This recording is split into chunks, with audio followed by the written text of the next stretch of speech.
بسم اللہ الرحمن الرحیم۔ آج ہم نحو میں کلمہ کی تعریف اور اس کی اقسام کے بارے میں انشاءاللہ پڑھیں گے۔ کلمہ کی تعریف: الکلمۃ لفظ وضع لمعنى مفرد۔ بالکل آسان اور مختصر سی تعریف ہے کہ الکلمۃ لفظ وضع لمعنى مفرد۔ کلمہ ایسا لفظ ہے جس کو مفرد معنی کے لیے وضع کیا گیا ہو۔ کلمہ ایسا لفظ ہے جس کو مفرد معنی کے لیے وضع کیا گیا ہو۔ مفرد معنی سے کیا مراد ہے؟ مفرد اکیلے کو بولتے ہیں، تو مفرد معنی کے لیے وضع کرنا۔ مفرد معنی کے لیے وضع کرنے کا مطلب کسی چیز کو، کسی لفظ کو ایک معنی کے ساتھ، مفرد اور واحد معنی کے ساتھ اس کو خاص کر دینا۔ جیسے میں کہتا ہوں قلم، اب قلم کا جب لفظ میں نے کہہ دیا تو یہ قلم ایک کلمہ ہے، اس قلم کے لفظ سے مراد یہ ایک ہی قلم مراد ہے۔ میں کہتا ہوں وائٹ بورڈ، تو یہ وائٹ بورڈ اردو کا یا انگلش کا ایک لفظ استعمال ہونے والا ایک کلمہ ہے۔ جب یہ میں نے کہہ دیا تو لفظ بھی ایک ہے اور اس کا مصداق بھی ایک ہے، اس سے جو ہمیں بات سمجھ میں آتی ہے وہ بھی ایک ہے۔ تو کلمہ ہم بولیں گے ایسے لفظ کو جس کو مفرد معنی کے لیے وضع کیا گیا ہے، یعنی وہ ایک معنی ہو، اسی معنی کا لحاظ کر کے اس کے لیے ایک لفظ جو ہے اس کو وضع کیا گیا ہو۔ تو الکلمۃ لفظ وضع لمعنى مفرد، کہ کلمہ اس لفظ کو کہتے ہیں جو مفرد معنی کے لیے وضع کیا گیا ہو۔ تو مفرد معنی کا مطلب بھی واضح ہو گیا کہ جی ایک لفظ ہے، ایک ہی اس کا معنی ہے۔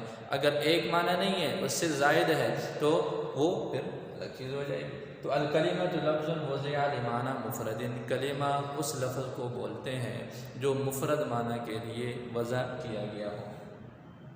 آگے اس کی مثالیں جیسے میں نے کہہ دیا کہ جی قلم ہے، کتاب ہے، مسجد ہے، مدرسہ ہے، اسی طرح افعال ہیں، یضرب وغیرہ، یفعل، یقرأ، یسجد، یہ افعال ہیں۔ اسی طرح حروف ہیں، تو یہ سارے کے سارے کلمات کے اندر ہی ان کا استعمال ہوتا ہے۔ تو الکلمۃ لفظ وضع لمعنى مفرد، کلمہ ایسا لفظ ہے جو مفرد معنی کے لیے وضع کیا گیا ہو۔ یہ ہمارے پاس کلمہ کی تعریف ہو جائے گی۔ کلمہ کی تین قسمیں ہیں: اسم، فعل اور حرف۔ اسم، فعل اور حرف، یہ کلمہ کی تین قسمیں ہیں۔ تو یہ انحصار اس کا کلمہ کا تین اقسام میں کیسے ہے؟ تین کلمہ، تین ہی اس کی قسمیں کیوں ہیں؟ اس وجہ سے اس کو کہا جاتا ہے کہ جی وجہ حصر۔ وجہ حصر کا مطلب کیا ہوا کہ جی کلمہ تین اقسام کے اندر منحصر ہے۔ تین اقسام میں ہی کیوں منحصر ہے؟ اس کی قسمیں دو بنا لیتے، ہمارے لیے آسانی ہو جاتی، یا پھر اس کی قسمیں جو ہے وہ تین سے زائد بنا لیتے، ہمیں تفصیل سے بات سمجھ میں آ جاتی۔ تو کلمہ کی صرف تین ہی قسمیں ہیں: اسم، فعل اور حرف۔ یہ تین ہی کیوں ہیں؟ دو کیوں نہیں ہے؟ دو سے چار کیوں نہیں ہے؟ تو یہ اس کی وجہ حصر کتاب کے اندر مذکور ہے کہ جی اس کی بھی ایک خاص وجہ ہے کہ یہ اس کی قسمیں تین ہی ہیں، تین سے زائد نہیں ہیں۔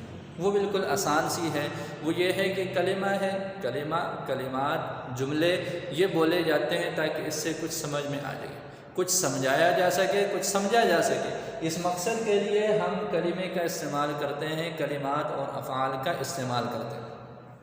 لہذا اس کو سامنے رکھ کر ہم یوں کہیں گے، سب سے پہلی بات یہ ہے کہ جی جب ہم ایک لفظ بولتے ہیں تو ایک لفظ بول کر اس سے ہمیں کچھ سمجھ میں آتا ہے مستقل طور پر یا نہیں آتا۔ تو پہلی صورت، پہلی شق یہ ہو جائے گی کہ جی لفظ کا معنی مستقل ہے، لفظ اپنے معنی پر، مستقل معنی پر دلالت کر رہا ہے یا نہیں کر رہا۔ اگر نہیں کر رہا، مستقل معنی پر دلالت اس کی نہیں ہے، تو ایسی صورتحال کے اندر یہ اس کی صورت بن جائے گی حرف والی، کہ یہ حرف ہے، حرف ایک مستقل معنی پر اس کی دلالت نہیں ہوتی۔ پھر اگر وہ مستقل معنی پر دلالت کر رہا ہے تو اگلی صورت اور اگلی شکل اس کی یہ ہو جائے گی کہ جی اس مستقل معنی کے ساتھ کوئی زمانہ بھی ہے یا زمانہ نہیں۔ اگر اس کے ساتھ زمانہ نہ ہو، مستقل معنی تو ہے لیکن اس کے ساتھ زمانہ نہیں ہے، تو ایسی صورتحال کے اندر یہ ہمارے پاس اس کی شکل بن جائے گی اسم کی۔ اور اگر وہ مستقل معنی بھی ہو اور مستقل معنی کے ساتھ ساتھ اس کے اندر زمانہ بھی پایا جائے تو پھر یہ فعل ہو جائے گا۔ اس وجہ سے یہ اس کی 3 ہی قسمیں بن سکتی ہیں، اس سے زائد بھی نہیں ہو سکتی اور اس سے کم بھی نہیں ہو سکتی۔ تو ہم دوبارہ پڑھ لیتے ہیں کہ یہ کلمہ کی قسمیں کتنی ہیں؟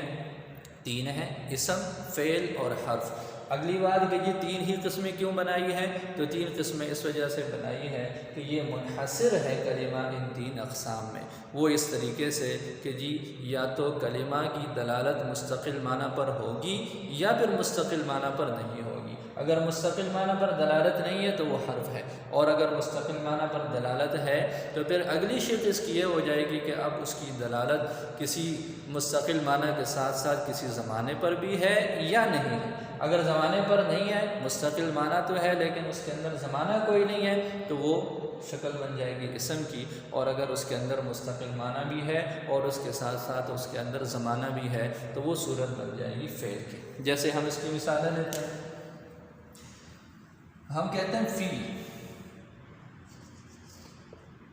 الہ،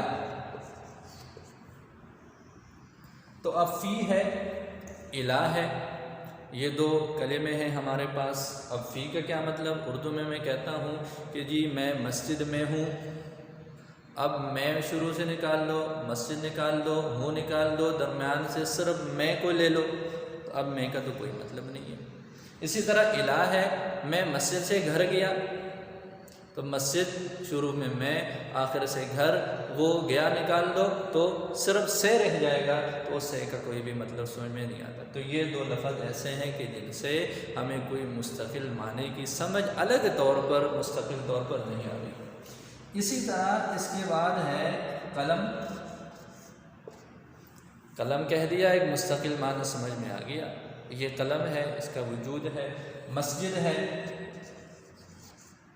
کتاب ہے، اس کے علاوہ اور اس طرح کی اقسام۔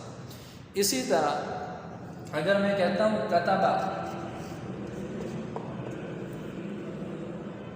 مستقل معنی بھی ہے لکھنے والا اور اس کے اندر زمانہ بھی ہے، اس نے لکھا، زمانہ ماضی بھی ہے۔ آگے ہم کہتے ہیں کہ جی یکتب،